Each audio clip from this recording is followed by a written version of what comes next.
শোন, তুই নাকি ফেল করছস, তোর কুটনা চাচা কই গেল যে তুই ফেল? তোর এত কষ্ট করে পড়াশোনা করাইছি এইটার লাইগা যে ফেল করবি? তোর বাপে কত আশায় কইরা তোরে ভর্তি করাইছে, তোর কাজ পর্যন্ত পড়াই নাই, আর তুই ফেল করছস।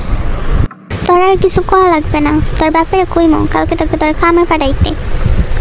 অনেক তো পড়াশোনা করছস, পড়াশোনা কইরা আমাদের মুখ উজ্জ্বল করে আর রাখস নাই। টাকার তোর পড়ালেখা করা লাগতো না, কালকে থেকে কাজ কাম করবি। আম্মা, আমি আর পড়াশোনা করতাম চাই, আমি কাম করতে চাই না। আমি পরের বছর ঠিকই পাস করবো, আম্মা আমার পড়তে দেও। পাশের বাড়ি ভাবি কইয়া গেছে ওর ছেলে নাকি A+ পাইছে, আর আমার ছেলে আমার মুখে চুলকানি মাখছে।